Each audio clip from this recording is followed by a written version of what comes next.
The morning of July the 1st, 1916, begins like a dream of summer. The chalk downs of northern France catch the early light.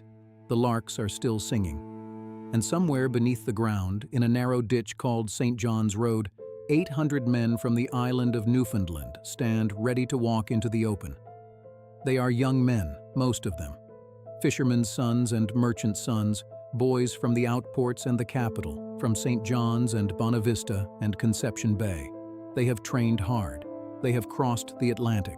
They have survived a winter in the trenches, and they have every reason to believe that this morning will be different, that the weeks of British bombardment have cut the German wire, silenced the German guns, and that today, at last, the war will crack open, that they will be part of the great advance that ends it all. Within 30 minutes, fewer than 1 man in 10 will be unharmed. This is the story of the First Newfoundland Regiment at Beaumont-Hamel.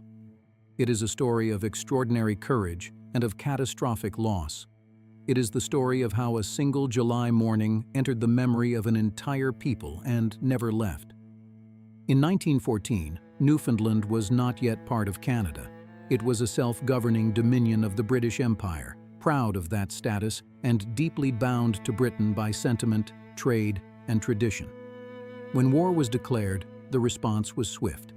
Volunteers came forward in large numbers from a population of barely 250,000 people, a small seafaring nation that understood duty and understood sacrifice. The regiment they formed was designated the First Newfoundland Regiment, and it would serve within the British Army's 29th Division, a formation that had already earned a terrible fame at Gallipoli, where it had landed under withering fire at Cape Helles. By the time the Newfoundlanders arrived on the Western Front in the spring of 1916, the 29th Division was a battle-hardened unit. The men of Newfoundland would now share in what it had learned, at the highest possible price. The Somme offensive had been months in the planning. British commanders, under General Sir Douglas Haig, intended a massive, coordinated assault along a broad front north of the River Somme in Picardy. The plan rested on a single, critical assumption, that 7 days of continuous artillery bombardment, the largest the British Army had ever mounted, would so thoroughly destroy German defenses that the infantry would advance almost unopposed. The wire would be cut. The deep German dugouts would be shattered. The machine guns would be silenced. The men need only walk forward and take what the guns had already won. It was a reasonable theory. It was also wrong. The German positions at Beaumont-Hamel were among the strongest on the Somme front. The village sat on a ridge above the British lines, and the Germans had spent nearly 2 years turning the chalk hillside into a fortress of interconnected tunnels and deep concrete dugouts, some 30 feet below the surface, impervious to the heaviest shells. Their wire, in many places, remained largely intact. Their machine gunners were alive and waiting. On the morning of July the 1st, a great mine was detonated beneath the German position at Hawthorne Ridge at 7:20. It was meant to signal the beginning of the end. Instead, it warned the German defenders that the assault was coming, giving them critical minutes to man their positions before the British infantry even left its trenches. At 0 hour, 7:30, units all along the Somme front went over the top. Almost immediately, the scale of the miscalculation became apparent.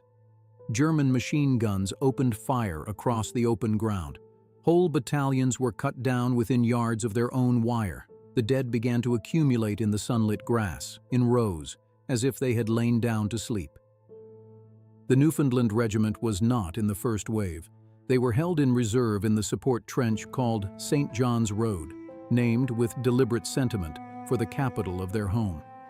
For nearly 2 hours, they waited and listened to the battle raging ahead of them. The hammer of machine guns, the crack of shells, the cries of wounded men.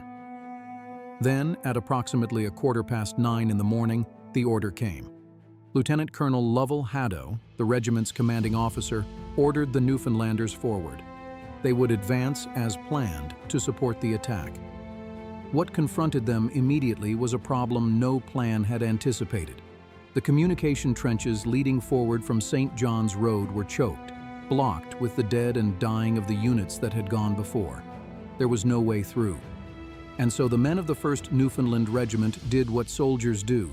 They climbed out of the trench in the open, and they walked forward. Over 200 meters of open ground lay between them and the German lines.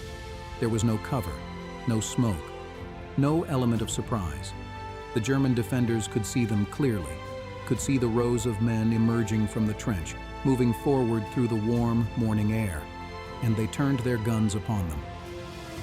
The regiment advanced through its own wire, through the gaps cut in the days before, and moved out into no man's land. The ground was pocked with shell craters and scarred with old trenches. There were bodies already lying in the grass ahead of them, and there was, partway down the slope, a single blasted tree, a lone survivor of the bombardment, its limbs stripped and broken by shrapnel. It would become known afterward as the danger tree. Around it and beyond it, the German machine gun fire intensified. For the men of Newfoundland, it became a marker of where the world ended. What happened in the minutes that followed would be over almost before it could be understood. The regiment walked forward. Men fell. Others kept walking. Machine gun fire swept across the open ground in long, methodical bursts. There was no pause, no break in the fire, no moment when it became survivable to be standing upright in that field. The men who crossed the danger tree moved into the worst of it. The men who fell around it lay where they fell. Within 15 minutes, perhaps 30 at the most, the attack was finished. Not repulsed in the conventional sense, not beaten back, not turned around. Simply stopped by the mathematics of it. There were no longer enough men standing to carry the advance forward. Of approximately 800 men who went over the top that morning, only 68 answered roll call the following day. The regiment had gone into the attack with a strength of 22 officers and 758 other ranks. By July the 2nd, 14 officers and 296 other ranks were recorded as killed or missing. 12 officers and 362 other ranks had been wounded. Total casualties reached roughly 684 men, nearly 3/4 of the regiment's strength on the eve of battle. The casualty rate among those who had advanced was somewhere between 85 and 90%. These numbers, recited flatly on a page, resist imagination. They are too large, too final, too absolute. Each one was a life, a name, a face, a family waiting for a letter that would not come, and then another letter that they would dread for the rest of their lives. Among those who survived, if survival is the right word for what the morning left behind, was Private Arthur F. Osmond, a Red Cross attendant, regimental number 1131. He left an account of what he experienced, and his words have the directness of a man trying to set down truth before memory distorts it. He wrote, "I got a bullet through my right lung. I was bleeding a lot. Most of the blood came out of my mouth. Hauling myself along with one arm, bullets sticking in the ground around me everywhere. One wounded man, dragging himself back through the field, through the noise and the heat and the blood, one arm working and one ruined, the bullets still falling around him. This is what the morning was. Not glory, not theater.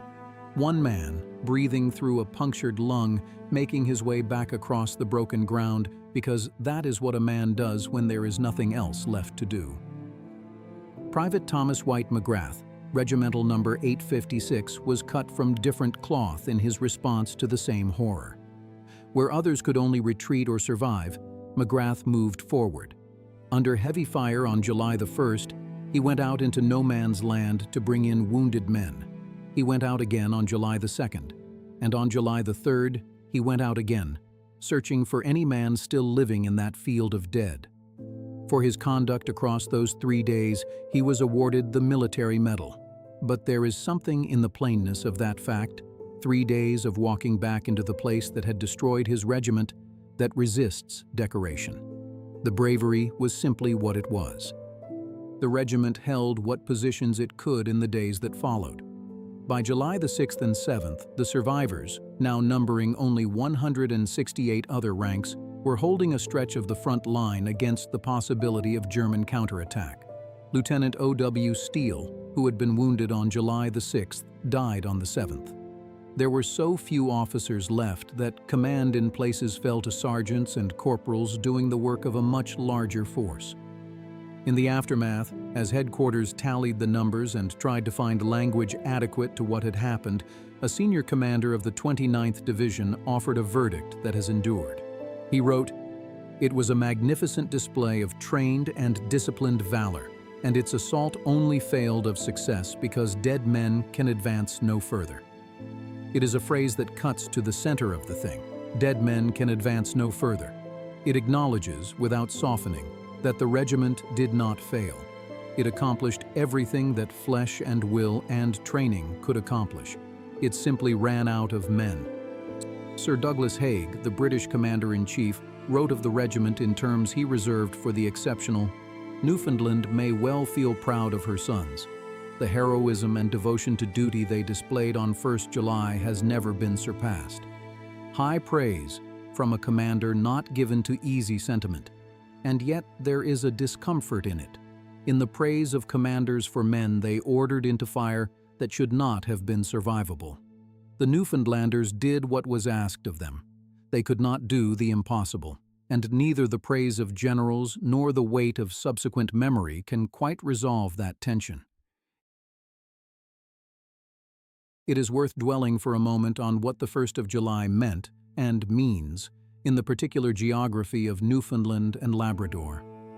In most of Canada, the 1st of July is celebrated as Confederation Day, a day of fireworks and festivities marking the birth of the nation.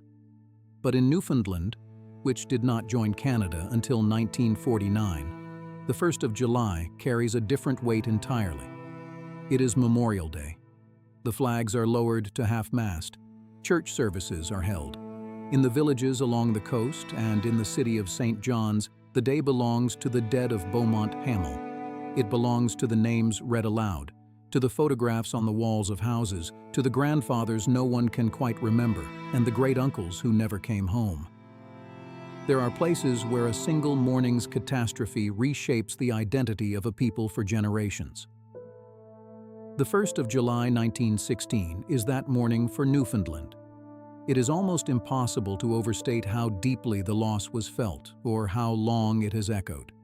In a dominion of barely 250,000 people, the destruction of a regiment was not an abstraction. Almost every family, in some part, lost someone. The grief was not a public grief alone. It was intimate, domestic, woven into the very fabric of ordinary life. And yet the regiment did not cease to exist. In the weeks and months after Beaumont-Hamel, it was rebuilt, reinforced with new volunteers, its wounded returning when they could, its survivors carrying forward what remained of the unit's knowledge and spirit. The First Newfoundland Regiment went on to serve through the remainder of the war, fighting in subsequent battles with the same steady determination. Their conduct over the course of the conflict was recognized in December of 1917, when the regiment was granted the title Royal, becoming the Royal Newfoundland Regiment, the only unit in the British Army to receive that honor during the war itself. It was a distinction that spoke not merely to bravery, but to something enduring about those men and what they had borne. Today, in the gentle, rolling countryside of northern France, the Beaumont-Hamel Newfoundland Memorial stands on preserved ground that was once no man's land. The battlefield has been kept largely as it was, the shell craters still visible in the earth, the trenches still traced across the hillside, the ground itself carrying the memory of what happened there. The preserved danger tree, or a replica of it, marks the place in the field where so many men fell. Caribou statues, the emblem of the regiment, stand on plinths at memorials across France and Belgium, their heads raised and alert, as if listening for something that cannot be heard anymore. The Beaumont-Hamel site is one of only 2 National Historic Sites of Canada located outside Canada.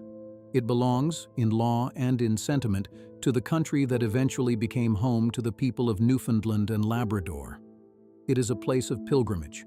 Every July the 1st, Canadians gather there on the hillside in the early morning, in the quiet before the ceremony begins, and they look out across the ground where the regiment walked, and they try to understand what they are looking at. It is very difficult to understand. History offers us numbers and names and the recorded words of survivors, and all of it together is still not sufficient to reach across a century and grasp what those men experienced in those 30 minutes on a summer morning. The distance is too great. The silence where their voices ought to be is too complete. What we have instead is memory, deliberate, sustained, annually renewed. The reading of names, the lowered flags, the long pause in the ceremony when no one speaks. These acts are not empty ritual. They are the work that living people do to hold open a space for the dead, to insist year after year that the names remain names and do not become merely numbers. Private Arthur Osmond, hauling himself back across the field with a bullet through his lung. Private Thomas McGrath, walking back out into that same field for the third morning in a row to search for a man still breathing. Lieutenant Steele, who survived the first and died on the 7th.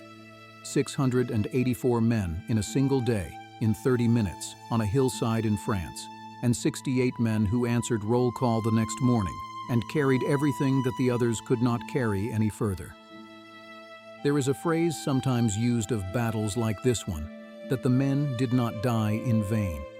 It is meant kindly. It is meant to offer comfort in the face of loss so vast it strains the capacity for meaning. But the men of the First Newfoundland Regiment at Beaumont-Hamel did not take the objective. The ground was not won. The village of Beaumont-Hamel itself did not fall until November, when the Battle of the Somme had run for 4.5 months and consumed hundreds of thousands of lives on all sides. What the regiment did, what they gave, was something different from victory. It was witness. It was the demonstration, in the most absolute terms available to human beings, of what it means to hold to something in the face of annihilation. They were asked to advance into a field of fire, and they advanced. Not because they did not understand the danger, but because the obligation was real, and the men beside them were real, and the call of something larger than themselves was real. And they kept walking until they could not walk any further. That is what Sir Douglas Haig was reaching for, however inadequately, when he wrote that their heroism and devotion to duty had never been surpassed. That is what the 29th Division commander meant when he said that dead men can advance no further, and meant it as a kind of tribute, not an excuse. The world those men inhabited is gone. The dominion of Newfoundland that sent them has become a province of Canada. The empire they served has dissolved into history. The certainties that made August 1914 seem like the beginning of an adventure rather than the beginning of a catastrophe have long since been shattered. What remains is the ground itself, still bearing the marks of what happened, and the names still read aloud each year in France and in Newfoundland on the 1st of July in the morning. They walked into the open. They kept walking. They fell. And we remember them still, not because memory undoes anything, but because it is the only honest answer to what they gave. Because to forget would be to complete the erasure that the guns began. Because they were here. Because they were real. Because they were ours.